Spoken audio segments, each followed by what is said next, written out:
कई बार चीज़ें थोड़ी रुक सी जाती हैं, पर उनका रुकना हमारे आगे बढ़ने के लिए होता है। हो सकता है उस वक्त हमें वो बात समझ में ना आए, पर जैसे जैसे वक्त बीतता है हमें बातें समझ आने लगती हैं। गुड मॉर्निंग, सुप्रभात। कैसे हैं आप सब? बड़ों को प्रणाम, छोटों को प्यार स्वीकार करें। एक और नए शानदार दिन में आप सभी का बहुत बहुत स्वागत है। जैसे जैसे दिन करीब आते जाते हैं वैसे वैसे दिन करीब मतलब जो हम घूमने जाने वाले हैं उसकी बात कर रहा हूँ मैं। तो वैसे वैसे ना आपके अंदर की एंजाइटी, आपके अंदर का वो जो फन वाला एलिमेंट है वो सब जागते जाता है। तो वही हो रहा है अभी मेरे साथ। पैकिंग क्या करनी है, क्योंकि थोड़ी लंबी ट्रिप है, 10 दिन प्लस वाली ट्रिप है। क्या क्या पैक करना है, ये सबसे बड़ी समस्या रहती है, क्योंकि आप ऐसी जगह जा रहे हो, मौसम अभी बदलने का समय है, तो ठंड रहेगी नहीं रहेगी, क्या रहेगा कैसा रहेगा, वो उस हिसाब से पैक करना ना। फिर आप एक्स्ट्रा पैक कर लेते हो तो लगेज हैवी उठाना पड़ता है। पापा मम्मी रहेंगे तो उनका सामान भी उठाना रहेगा। तो ये सारी दुविधाओं के बीच आज चीज़ें पैक करनी है, चीज़ें फाइनलाइज करनी है। मैं भी ऑफिस जा रहा हूँ, पहले तो वहाँ जाके बैठ के एक लिस्ट बनाऊँगा, उसके बाद आके पैक करूँगा, क्योंकि कल दोपहर को निकलना है हम लोगों को। एक तो IRCTC से हम लोग ऐसे त्रस्त हुए, हम लोग पहले फ़्लाइट से जाने वाले थे, फिर पापा मम्मी बोले कि उनको फ़्लाइट में मज़ा नहीं आता है, तो फिर हमने ट्रेन बुक की। ट्रेन कल हमको मैसेज आया शाम में, छोटू बुक किया था, छोटू को मैसेज आया कि ट्रेन कैंसिल हो गई है। तुरंत मैं एक एजेंट को कॉल किया, उस एजेंट के थ्रू मैंने दूसरी टिकट्स बुक की। उसके आधे एक घंटे बाद, जैसे ही मैंने बुक किया उसके आधे घंटे बाद वापस मैसेज आया कि ट्रेन इज़ लाइव अगेन। तो फिर मैंने वो कैंसिल कराया। एक बार मैं इससे पहले भी कैंसिल करा चुका था टिकट्स। तो ये सब फिर ना पैसे बहुत लग जाते हैं। ठीक है, कोई बात नहीं, जाना ज़रूरी था, क्योंकि मैं फ़्लाइट वगैरह भी देख लिया था कि कुछ नहीं होता तो फ़्लाइट से ही जाते, क्योंकि आगे की सारी बुकिंग्स हो चुकी हैं। तो बस अभी तो फ़िलहाल चलते हैं ऑफिस, और वहाँ चल के दिन जो है वो आगे बढ़ाते हैं। Let's go. बड़े दिनों बाद में सबसे बड़ी ऑफिस का दोनों चाबी मेरे पास थी। मैं सोचा इन लोगों को बोलने से बेटर है कि मैं ही पहले आ जाऊँ, सबसे पहले आ गया।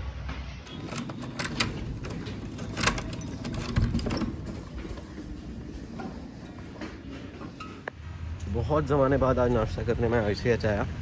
मैं तो लगता है 1-1.5 महीने से ज़्यादा हो गया था कि मैं ICH नहीं आया था।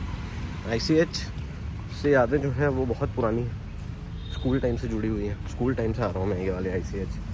मैं अंशुल के साथ आया करता था। अभी मैं वापस अंशुल से मिला तो मैं उसको यही याद दिला रहा था कि हम लोग रेगुलरली ICH आते थे, और तब से अभी तक ICH की प्राइसिंग बहुत ज़्यादा चेंज नहीं हुई है।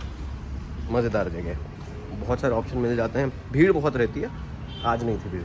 गुड मॉर्निंग, सुप्रभात। कैसे हैं आप सब? बड़ों को प्रणाम, छोटों को प्यार स्वीकार करें। एक और नए शानदार दिन में आप सभी का बहुत बहुत स्वागत है।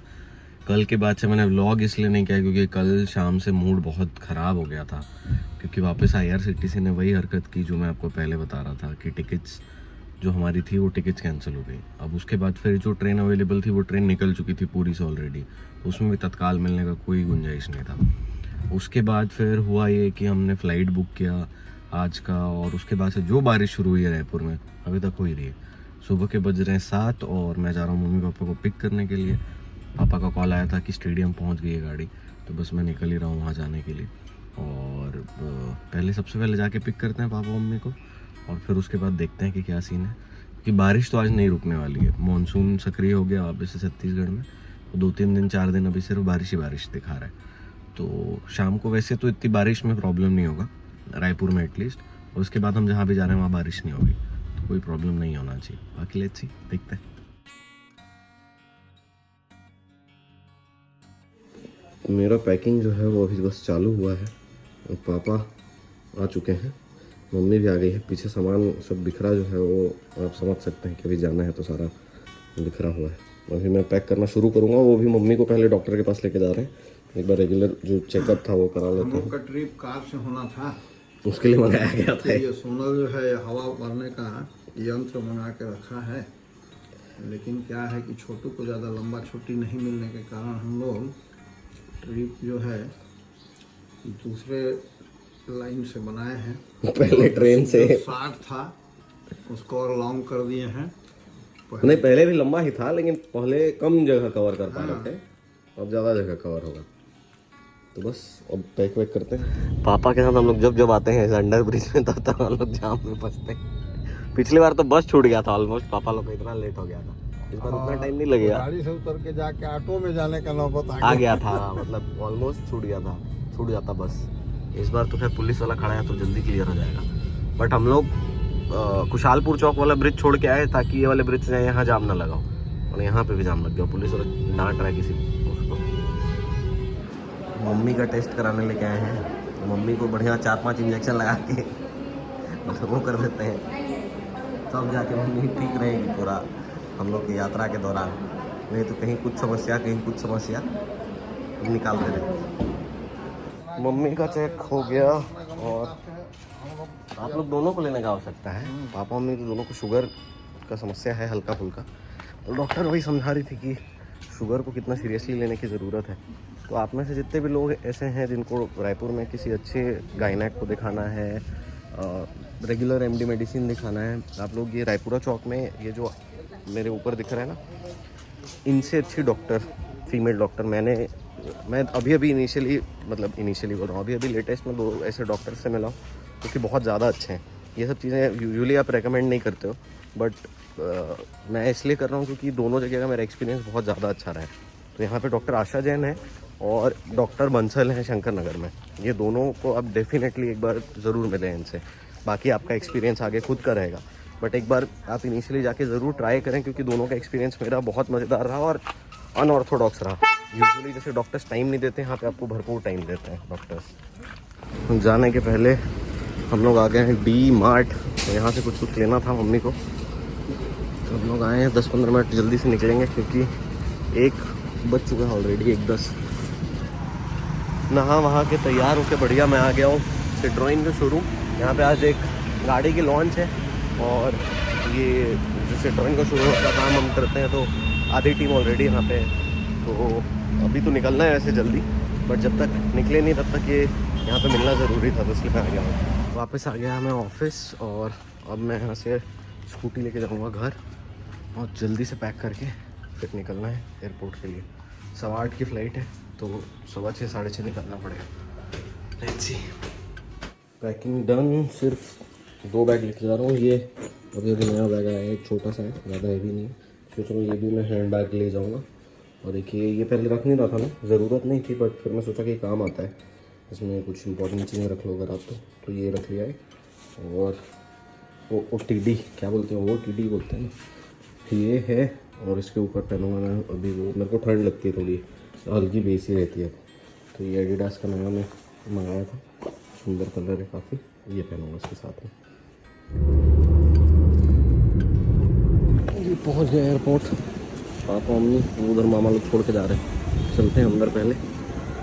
ये जो घर से पूरा पैक करके लाओ और फिर यहाँ अनपैक करके फिर पैक करना पड़ता है ना, ये जीवन का सबसे बड़ा दुख है, बट कुछ कर नहीं सकते इस दुख का।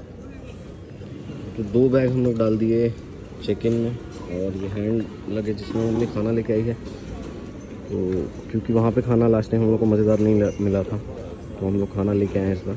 और हम लोग को रुकना भी है, बहुत लंबा ले ओवर है कलकत्ता में हम लोगों का, 6-7 घंटे का। तो मम्मी एक्साइटेड है कि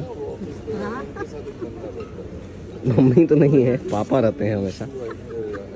तो अभी हम लोग फ़िलहाल वेटिंग लाउंज में हैं, लेकिन मैं सोच रहा हूँ गेट नंबर 2 चले जाते हैं क्योंकि वहाँ जाके बैठते हैं आराम से। क्या करेंगे यहाँ पे भी बैठे। चलिए वहीं चलते हैं, जहाँ ऊपर नहीं, इस बार नीचे से, हाँ। कल से अभी तक मैं आप लोगों को पूरी कहानी जो है वो आराम से सुना ही नहीं पा रहा था, इसलिए क्योंकि आना था, हड़बड़ी में सारा काम भी निपटाना था, सब चीज़ ख़त्म करना था। तो कल से चीज़ें ऐसी उलट पुलट हुई थी हम लोग का। रात को 11:40 को ट्रेन निकलनी थी कलकत्ता से और रायपुर पहुंचनी थी दोपहर के 1:30 बजे, और शाम को 6 बजे मैसेज आया कि ट्रेन कैंसिल हो गई। तो ये एक दिन पहले भी हो चुका था, लेकिन जब 6 बजे ट्रेन कैंसिल का मैसेज उस दिन 4:30 बजे आया था। 7 बजे वापस से मैसेज आया IRCTC का कि आपकी ट्रेन रिवाइव हो गई है। फिर कल जब वापस ऐसा हुआ तो मैंने IRCTC के हेल्पलाइन नंबर पे कॉल किया। उनको मैंने बोला कि क्या तरीका हुआ भाई, आगे की बुकिंग्स रहती हैं, कितनी सारी चीज़ें रहती हैं जो टोटली डिपेंडेंट है आपकी ट्रेन पे। आप 7-8 घंटे का तो बफर लेके चल सकते हो कि 7-8 घंटे ट्रेन लेट हो गई तो आप उतना बफर लेके चलते हो यूजुअली, क्योंकि IRCTC पे आपको उतना भरोसा नहीं होता है। पर आप अगर आपकी ट्रेन ही कैंसिल हो गई, नेक्स्ट आपके पास एक ही ऑप्शन बचता है फ़्लाइट लेने का, अगर आपको सेम शेड्यूल फॉलो करना है तो। अगर वो सेम शेड्यूल फॉलो नहीं करना है तब फिर आप नेक्स्ट डे की ट्रेन लोगे, उसमें आपका नुकसान होगा। तो मैंने उसको यही बोला कि भैया जो मेरी आगे की बुकिंग्स हैं, कनेक्टिंग चीज़ें हैं, वो सब का मैं क्या करूँ। बोले सर आप अपना कन्वीनियंस देख लीजिए, ये ट्रेन तो पक्की कैंसिल। तो फिर उसके बाद मैं तत्काल में एक दूसरा ट्रेन अवेलेबल था उसमें ट्राई किया। तो जब तक उसमें हम लोग बुक करने का ट्राई किया तब तक वो ट्रेन ऑलरेडी निकल चुकी थी। जब कोई ट्रेन अपने स्टेशन से निकल जाती है तो फिर वहाँ पे उसमें कोई वापस से आप बुक नहीं कर सकते, तो उसमें तत्काल का ऑप्शन ख़त्म हो गया। अब मैं सबसे पहले छोटू को बोला था जब हम लोग बुक कर रहे थे कि फ़्लाइट बुक कर लेता हूँ, तो मम्मी पापा को ना फ़्लाइट में उतना मज़ा नहीं आता है, तो इसलिए हम लोग सोचे कि ट्रेन ही प्रेफर्ड ऑप्शन रहेगा। बट फिर अंततः हम लोगों को वापस फ़्लाइट का रास्ता रुख ही अपनाना पड़ा। तो अभी तक कहाँ जा रहे हैं हम लोग मैं आपको शायद नहीं बताया हूँ। अभी फ़िलहाल तो हम पहले कलकत्ता जा रहे हैं, आगे जहाँ भी जाने वाले हैं वो आपको बताएंगे। बट अभी हम लोग कलकत्ता जा रहे हैं। कलकत्ता में हमारा ले ओवर है लगभग 6-7 घंटे का, तो वहाँ पे आराम से कुछ खाने पीने की चीज़ें हमने रखी हुई है। देखते हैं, वहाँ पे लाउंज 12 बजे बंद हो जाता है ऐसा पता चला है अभी तक, तो जो पता चला है उसमें अब वो जाके समझ में आएगा कि लाउंज का क्या है सीन, अवेलेबल है या नहीं है। बाकी IRCTC पे डिपेंडेंट रहना बहुत ही मतलब सही चीज़ नहीं।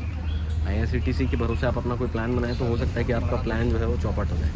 तो ये बात जो है मैं कल से करना चाह रहा था, बट इतना वक्त ही नहीं मिल रहा था कि आप लोगों को पूरा डिटेल में बता सकें। और पापा मम्मी पॉपकॉर्न जो लेके आए थे हम लोग वो खाना चालू भी कर दिए। पापा को कॉफ़ी भी पीना होगा लग रहा है मेरे को ना, बाद में थोड़ी देर में।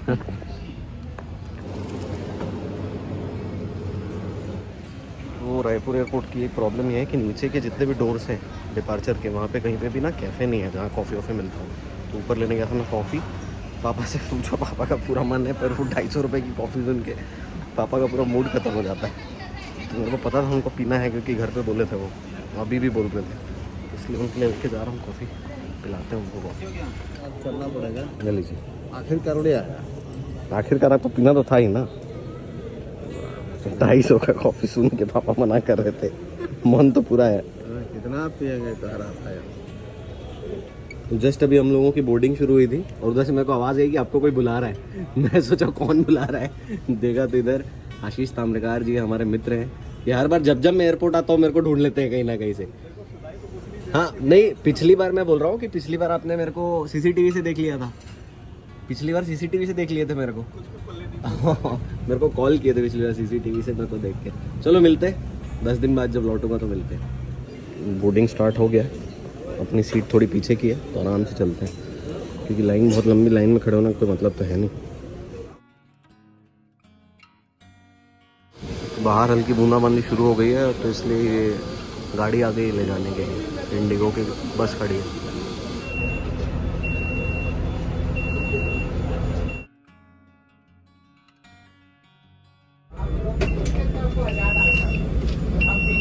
ये छोटी वाली फ़्लाइट है आज अपनी, बहुत समय से चाहता था इसमें बैठूं, आज फाइनली छोटी फ्लाइट है। चलो अम्मी तो आगे।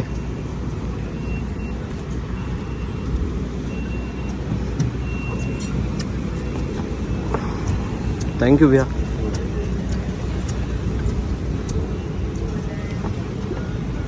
तो मम्मी यहाँ बैठी है, मैं यहाँ पे, यहाँ पीछे पाजी बैठे हैं, उनकी सीट थी, और सो काइंड कि उन्होंने हमें अपना सीट दे दिया और पापा इधर बैठे।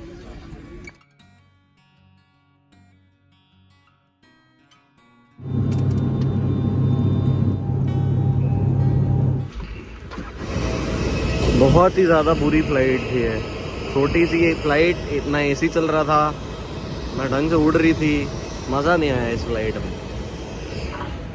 पहुंच गए कलकत्ता, अभी बहुत लंबा इंतज़ार है, तो इससे पहले कि हम अपने अगले गंतव्य स्थल की तरफ बढ़े, हम लोग सोचे पहले रुक के बढ़िया वॉशरूम यूज़ कर लेते हैं। और ये ATR फ्लाइट जो छोटी वाली फ़्लाइट्स रहती है ना, इनमें ये प्रॉब्लम रहती है, मैंने सुना था, आज एक्सपीरियंस कर लिया। एक तो जब लैंड करती है ना फ़्लाइट, तब थोड़ी प्रॉब्लमेटिक रहती है कंपैरेटिवली बोइंग के, और दूसरा मतलब AC चल ही नहीं रहा था यार, इंडिगो को पैसे वापस देने चाहिए, इस टाइप का हाल था। सफोकेशन हो रहा था, लोग परेशान हो रहे थे, बार बार उनको कह रहे थे जो एयर होस्टेस थी। अब उनकी भी गलती नहीं, क्योंकि एयर होस्टेस क्या ही कर लेंगी। तो but it was a sad journey for most of the people. मैं तो अपना ईयरफोन लगा लिया, फिर उसके बाद मेरे को उतना ज़्यादा फ़र्क नहीं पड़ता, मेरे को ऐसे भी ठंड ज़्यादा लगती नहीं है, मतलब गर्मी ज़्यादा लगती नहीं है, तो प्रॉब्लम नहीं हुआ मेरे को। तो इस बार की यात्रा का अनुभव कैसा रहा? इस बार छोटे वाले फ्लाइट में जो आए, कैसा रहा अनुभव? इस बार का क्या है कि वो इतना छोटा था, वो लेकिन उसमें व्यवस्थित नहीं था ना, तो AC बंद था, एकदम स्लो, अच्छे से चल नहीं रहा था। एंड में ठीक हुआ, उसके बाद फिर बंद कर दिया आखिरी हाँ, में। फिर बंद कर दिया। उसके बाद गर्मी चालू हो गई, उसमें दिक्कत था कुल मिला के। मम्मी मस्त सोई है। और उसके बाद उसमें डर भी लग रहा था। छोटा साइज था ना वो तो, खटारा नहीं, खटारा टाइप का भी था ना वो। आवाज भी कर रहा था बीच बीच में। अरे गया, अरे वो तो सकेगा कि नहीं वाला। और एक्स्ट्रा टाइम भी लिया ना लैंड करने के लिए, तो इसलिए भी लगा। हाँ, एक दो राउंड घुमाया ऊपर है, में। है। चलते उसके हैं बाद में फिर चला। आगे की तरफ, सामान उठाते हैं। तो एक प्रॉब्लमेटिक चीज़ ये है यहाँ पे कि आपको वापस से चेक इन करना पड़ेगा, पूरा प्रॉपर सिक्योरिटी चेक करना पड़ेगा, जो कि थोड़ा दिक्कत है, क्योंकि डोमेस्टिक से डोमेस्टिक में नहीं होना चाहिए। कई एयरपोर्ट्स में नहीं होता है, कई एयरपोर्ट्स में होता है। कलकत्ता के एयरपोर्ट में होता है। तो ये अभी पता चला जैसे ही हम एंटर किए। तो कुछ नहीं करते हैं, पहले अंदर जाते हैं, चेक इन सिक्योरिटी चेक करते हैं, फिर अंदर जाके देखते हैं क्या क्या अवेलेबिलिटी है, खाना पीना और बाकी सारी चीज़ें। अभी दुनिया में इससे बेहतर और कुछ नहीं हो सकता है खाने में। शानदार घर का पराठा, आलू और साथ में चटनी, मज़ेदार एकदम। खाते हैं इसको सबसे पहले, फिर आगे एक कार्यक्रम बनाते हैं। रात के बज गए 1, पापा ढूंढ रहे हैं हाजमोला, मम्मी सो रही है उधर मेरे से वो लेके, गमछा लेके। मैं बोला पापा मम्मी दोनों को कि मैं ये पहना हूँ ना विंड चीटर, मैं बोला कि ठंड लगे या रख लो, दोनों नहीं माने। धीरे धीरे भीड़ जो है वो बढ़ने लगी है यहाँ पे, और लोग अलग अलग जगहों पे अलग अलग मुद्राओं पे सोने लगे। अगर मैं आपको दिखाऊँ तो पूरा खाली था ये थोड़ी देर पहले तक। धीरे धीरे मॉर्निंग फ़्लाइट्स वहाँ पे चार्ट लगा हुआ है। मॉर्निंग फ्लाइट्स जैसे जैसे बढ़ती जाएगी वैसे वैसे यहाँ पे भीड़ भी बढ़ती जाएगी। और अच्छी खासी दुकानें खुली हुई हैं अभी भी, मतलब बहुत सारी दुकानें जो खुली हुई है। बैठे बैठे बोर हो गया था, मैं सोचा क्या करूँ, सोचा कुछ आप लोगों के लिए शॉर्ट्स ले लेता हूँ, थोड़ा कुछ डाल देता हूँ।